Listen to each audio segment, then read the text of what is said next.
क्रमांक 2. विशाखेची दृढ श्रद्धा. अंग देशातील भद्दिय नगरीत विशाखा जन्मली होती. तिच्या पित्याचे नाव धनंजय आणि मातेचे नाव सुमना होते. एकदा सेल ब्राह्मणाच्या निमंत्रणावरून पुष्कळ भिक्खूसह तथागत भद्दिय नगरीत गेले. विशाखा ही या ब्राह्मणाची नात असून ती त्यावेळी 7 वर्षाची होती. जरी विशाखेचे वय केवळ 7 वर्षाचे होते तरी तिने आपले पितामह मेंढक यांच्याकडे भगवान बुद्धाच्या दर्शनाची इच्छा प्रकट केली. मेंढकाने तिला अनुज्ञा देऊन 500 सहचरणी, 500 दासी व 500 रथ सोबत देऊन बुद्धाच्या दर्शनासाठी तिला पाठवले. आपला रथ काही अंतरावरती थांबून ती भगवान बुद्धाजवळ पायीच गेली. भगवान बुद्धांनी तिला धर्म उपदेश केला आणि ती त्यांची उपासिका बनली. त्यानंतरच्या पंधरवड्यात मेंढकाने भगवान बुद्ध व त्यांचे अनुयायी यांना दररोज आमंत्रित करून भोजन दिले. कालांतराने प्रसेनजित राजाच्या विनंतीनुसार बिंबिसाराने धनंजयाला जेव्हा कौशल देशात पाठवले तेव्हा विशाखाही आपल्या मातापित्यासह गेली आणि साकेत येथे तिने वास्तव्य केले. श्रावस्तीचा एक धनिक नागरिक मिगार आपला पुत्र पुण्यवर्धन याचा विवाह करण्याच्या विचारात होता. त्याने अनुरूप वधूच्या शोधासाठी काही लोकांना पाठविले होते. हे लोक फिरत फिरत साकेतला येऊन पोहोचले. एका सणाच्या दिवशी विशाखा सरोवरावर स्नान करण्यास जात असताना त्यांच्या दृष्टीस पडली. त्या समयी पावसाची मोठी सर येताच विशाखेच्या सहचरणी आश्रयासाठी धावल्या. पण विशाखा मात्र नेहमीच्या गतीने चालत ज्या स्थानी हे दूत उभे राहिले होते तिथे पोहोचली. त्यांनी तिला विचारले की तू धावत जाऊन आपले कपडे का बचावले नाहीस? ती म्हणाली की तिच्याजवळ भरपूर कपडे आहेत, पण ती जर धावली असती तर कदाचित तिच्या अवयवाला अपाय झाला असता आणि तो अवयव बदलणे असाध्य ठरले असते. विक्रीसाठी असलेल्या मालासारखी अविवाहित कन्याची स्थिती असते. त्यांना विद्रूप राहून चालत नाही. तिच्या सौंदर्याने आधीच प्रभावित झालेली ती मंडळी तिच्या बुद्धिमत्तेने आणखी भारावून गेली. त्यांनी तिला पुष्पगुच्छ दिला. विवाहाच्या प्रस्तावाचे प्रतीक म्हणून तिने तो स्वीकारला. विशाखा घरी परतल्यावर ती मंडळी तिच्या मागून तेथे आली व त्यांनी धनंजयाकडे पुण्यवर्धनाबद्दल शब्द टाकला. त्यांची सूचना स्वीकारली गेली आणि नंतर पत्रव्यवहाराने बेत पक्का ठरवला. प्रसेनजितला तेव्हा हे समजले तेव्हा अपूर्ण सन्मानार्थ पुण्यवर्धनासह साकेतला जाण्याची त्याने इच्छा दर्शविली. धनंजयाने राजा व त्याचा परिवार, मिगार, पुण्यवर्धन आणि त्याचे सहकारी यांचे भव्य स्वागत केले. आदरातिथ्याच्या सर्व बाबतीत त्याने स्वतः लक्ष घातले. वधूचे अलंकार करण्यासाठी 500 सुवर्णाकाराची योजना केली गेली. धनंजयाने आपल्या कन्येच्या विवाह प्रित्यार्थ धनाच्या 500 गाड्या, सुवर्णपात्रे व पशुधन इत्यादिकांच्या 500 अशा अर्पण केल्या. जेव्हा विशाखेला निरोप देण्याचा समय आला तेव्हा धनंजयाने उपदेशार्थ तिला 10 सूचना सांगितल्या, ज्या पलीकडच्या खोलीत असलेल्या मिगारानेही ऐकल्या.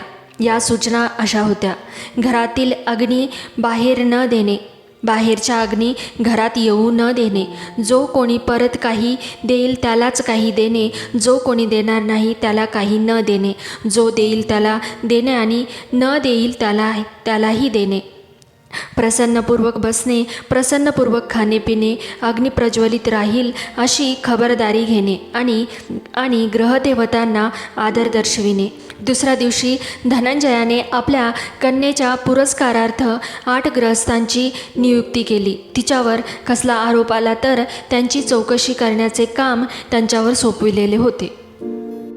आपली सून श्रावस्तीच्या जनतेने पाहावी अशी मिगाराची इच्छा होती.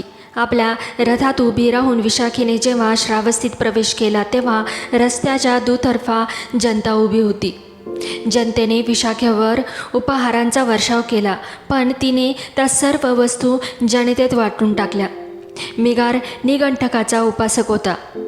विशाखा घरी आल्यावर लवकरच त्याने निगंठकांना पाचारण केले आणि त्यांचे स्वागत करण्यास तिला सांगितले. पण त्याची नग्न अवस्था पाहून तिला घृणा आली आणि तिने त्यांचा सन्मान करण्यास नाकारले. निगंठकांनी हट्ट धरला की तिला परत पाठवून द्यावे. मिगाराने कालहरण करण्याचे योजविले. एके दिवशी मिगार भोजनास बसला होता व विशाखा त्याला पंख्याने वारा घालत होती. इतक्यात घराबाहेर एक भिक्खू उभा असल्याचे तिच्या दृष्टोपत्तीस आले. मिगाराची त्याच्याकडे नजर जावी म्हणून विशाखा बाजूला झाली, पण भिक्खूकडे न पाहता मिगाराने भोजन सुरू केले. ते पाहताच विशाखा त्या भिक्खूला बोलली, कृपा करून पुढे जा, माझे श्वशूर शिळे अन्न खात आहेत. मिगाराला राग आला.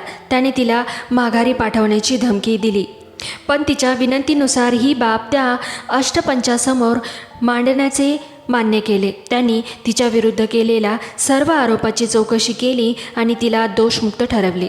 त्यावर विशाखेने आज्ञा दिली की तिला माहेरी पाठविण्याची सिद्धता केली जावी.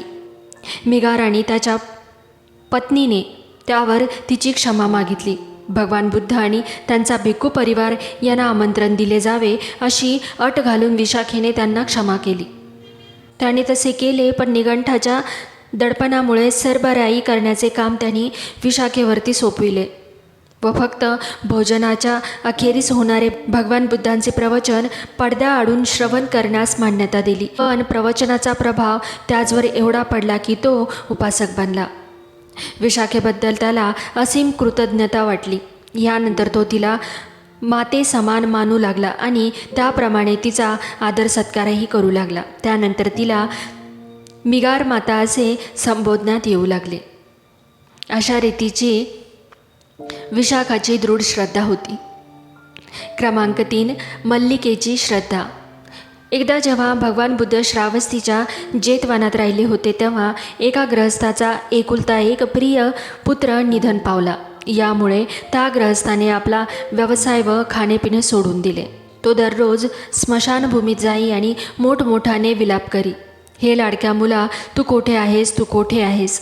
तो शोकग्रस्त पिता भगवान बुद्धाकडे आला व अभिवादन करून एकीकडे बसला. शून्य मनस्क, निर्विकार व आगमनाचे प्रयोजन न जाणणारा त्या अवस्थेकडे पाहून तथागताला म्हणाले, तुझी अवस्था ठीक नाही, तुझे मनही स्थिर नाही. माझा एकुलता एक पुत्र मरण पावला असता माझे चित्त कसे स्थिर राहू शकेल. होय सद्गृहस्था, आपले प्रियजन दुःख, शोक, वेदना, व्यथा व कष्ट यास कारणीभूत होतात. तो गृहस्थ रागावून बोलला, असे कोण म्हणू शकतो. छे छे, आपले प्रियजन आपल्याला आनंद आणि सुख देतात. आणि असे बोलून भगवान बुद्धाच्या शब्दाचा धिक्कार करून तो रागाने उठला आणि निघून गेला.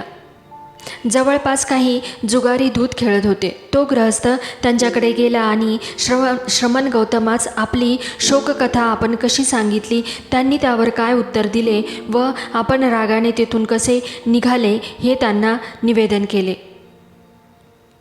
जुगारी म्हणाले, तुमचे म्हणणे बरोबर आहे. आपले प्रियजन हे आपल्या आनंदाचे व सुखाचे उगमस्थान आहे. त्या गृहस्थाला ते जुगारी आपल्याच मताचे असल्याबद्दल बरे वाटले. हळूहळू ही गोष्ट पसरत राजाच्या अंतपुरापर्यंत जाऊन पोहोचली. राजाने मल्लिकेला सांगितले की तुझे श्रमण गौतम म्हणतात की प्रियजन सुख, शोक, वेदना, व्यथा व कष्ट यास कारणीभूत होतात. महाराज, जर तथागत असे म्हटले असतील तर ते रास्तच आहे. मल्लिके, जसा एखादा शिष्य गुरुच्या प्रत्येक वचनाला होय बरोबर आहे असे म्हणून मान्यता दर्शवितो, तसे श्रमण गौतम जे जे बोलतात ते जर तथागत असे म्हणाले असतील तर ते रास्तच आहे असे बोलून तू मान्यता दर्शवितेस. जा चालती हो. तेव्हा मल्लिकेने नलिध्यान ब्राह्मणास पाचारण केले आणि सांगितले की भगवान बुद्धांकडे जा, आपल्या वतीने त्यांना कुशल विचारा आणि ते म्हणतात असे जे सांगितले जाते ते खरे आहे काय याची चौकशी कर, आणि ते जे काय बोलतील ते तसेच्या तसे मला नीट सांग. ती म्हणाली. राणीच्या आज्ञेच्या परिपालनार्थ ब्राह्मण निघाला आणि तथागताकडे जाऊन त्यांना ते तसे बोलले की काय असे त्याने विचारले. होय ब्राह्मणा, आपले प्रियजन आपल्याला दुःख, शोक, वेदना, व्यथा व कष्ट देतात. हा पहा पुरावा. एकदा या श्रावस्तीत एका स्त्रीची माता मरण पावली. शोकविवळ होऊन वेड्यासारखी ती रस्त्यावरून भटकू लागली आणि माझी आई तुम्ही पाहिलीत का, माझी आई तुम्ही पाहिलीत का असे प्रत्येकाला विचारू लागली. दुसरा पुरावा. श्रावस्तीतील एका स्त्रीचा पिता, बंधू, भगिनी, पुत्र, कन्या व पती निधन पावले. शोकविवळ होऊन वेड्यासारखी ती गल्लोगल्ली भटकायला लागली आणि आपले प्रियजन कुणी पाहिले का असे प्रत्येकाला विचारू लागली. तिसरा पुरावा. श्रावस्तीतील एका गृहस्थाची माता, पिता, बंधू, भगिनी, पुत्र आणि कन्या व पत्नी निधन पावले. शोकविवळ होऊन वेड्यासारखा तो गल्लोगल्ली रस्तोरस्ती भटकू लागला आणि आपले प्रियजन कुणी पाहिले का असे प्रत्येकाला विचारू लागला. आणखी एक पुरावा. श्रावस्तीत एक स्त्री आपल्या माहेरी गेली. तिच्या घरची मंडळी पतीपासून तिला विभक्त करून तिला न आवडणाऱ्या दुसऱ्या एकाबरोबर तिचा विवाह करून देण्याच्या विचारात होती. तिने आपल्या पतीचे सांगितल्यावर त्याने तिच्या देहाचे 2 तुकडे केले आणि मग स्वतः आत्महत्या केली, जेणेकरून या दोघांचे एकत्र निधन व्हावे. नलिधान ब्राह्मणाने हे सर्व राणीला यथातथ्य कथन केले. तदनंतर राणी राजाकडे गेली आणि म्हणाली, आपली एकुलती एक कन्या वजिरा आपणास प्रिय आहे काय? होय, प्रिय आहे, राजाने उत्तर दिले. आपल्या लाडक्या वजिराला काही झाले तर आपणाला दुःख होईल की नाही? जर तिला काही झाले तर माझ्या जीवावर त्याचा फार परिणाम होईल. महाराज, मी आपणास प्रिय आहे काय? मलिकेने विचारले. होय, प्रिय आहेस. मला जर काही झाले तर आपणास दुःख होईल की नाही? जर तुला काही झाले तर माझ्या जीवनावर त्याचा फार परिणाम होईल. महाराज, काशी कौशल नागरिक आपणास प्रिय आहेत काय? होय, राजाने उत्तर दिले. जर त्यांना काही झाले तर आपणास दुःख होईल की नाही? जर त्यांना काही झाले तर त्याचा घोर परिणाम होईल. आणखी निराळे कसे बरे होईल? तर मग तथागत याशिवाय निराळे काही बोलले का? राजा पश्चाताप दग्ध स्वराने बोलला. क्रमांक 4. गर्भवती मातेची तीव्र अभिलाषा. एकदा भगवान बुद्ध भग्गदेशी भेसकलावनातील सुसुमार पर्वतावरील मृग उपवनात राहत होते. राजकुमार बोधीचा पद्म नामक प्रसाद त्यावेळी नुकताच तयार झाला, पण त्यात श्रमण ब्राह्मणाचे किंवा कुणा दुसऱ्याचे वास्तव्य झाले नसते. राजकुमाराने संकिकपुत्त नामक ब्राह्मणाला सांगितले, तथागतांकडे जा, माझ्यातर्फे त्यांना अभिवादन कर, त्यांचे कुशल वृत्त विचार आणि भिक्खू संघासहित त्यांना माझे भोजनाचे आमंत्रण दे. निमंत्रण भगवान बुद्धांना दिले गेले. मनोद्वारे त्यांनी मान्यता दर्शवली आणि ते व्रत राजकुमाराला निवेदन केले गेले.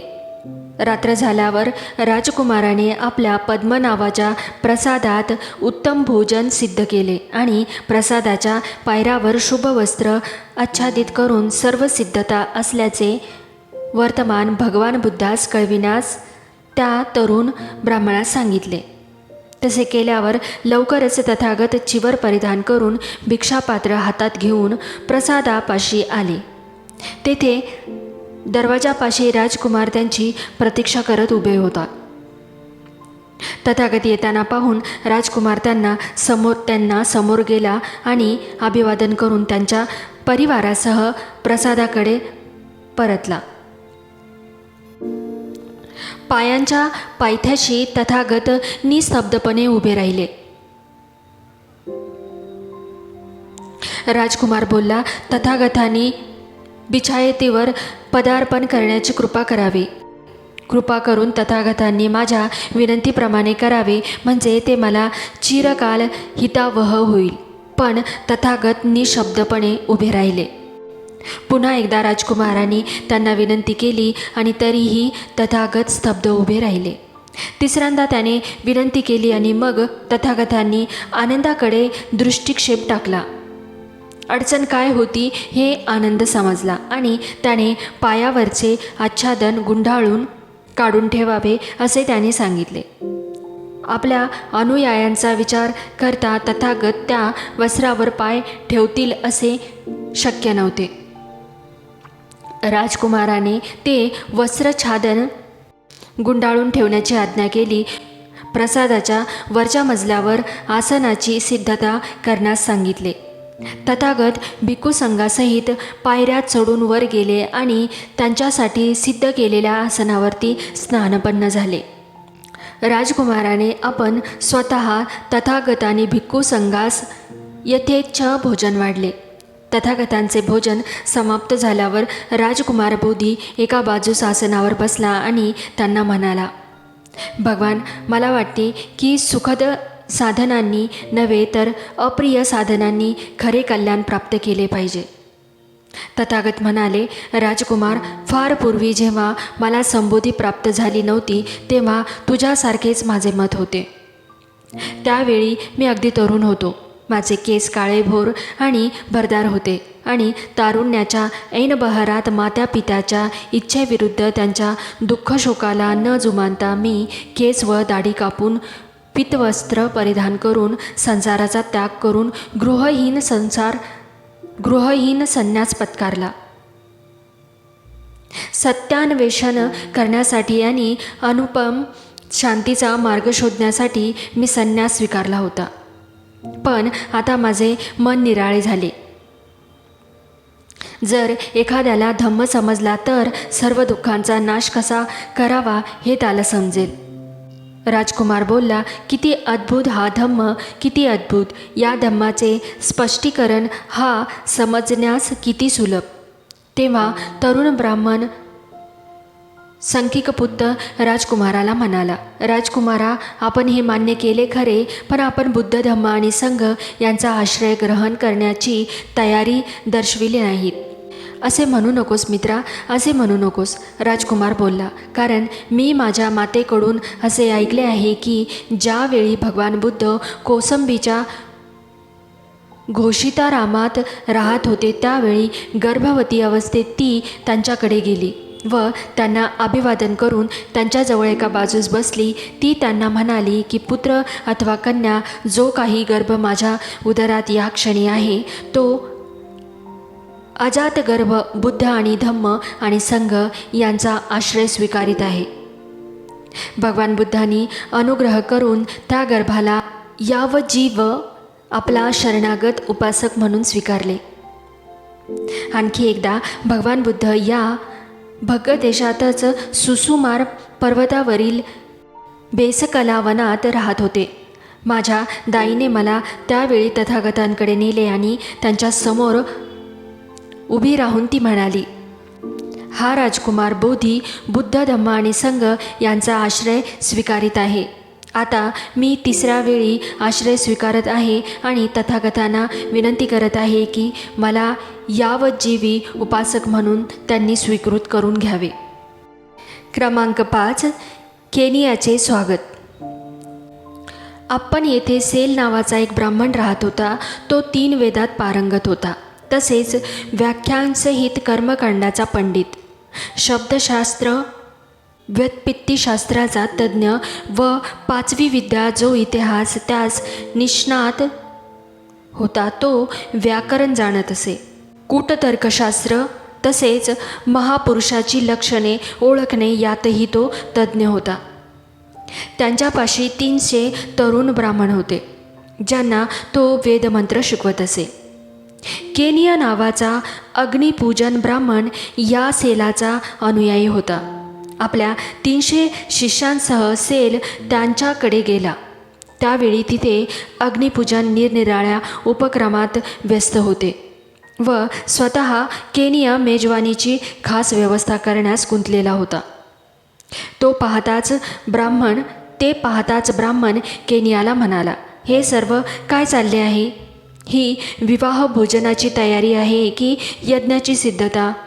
मगध नरेश बिंबिसार सहपरिवार उदयिक भोजनास येणार आहेत की काय?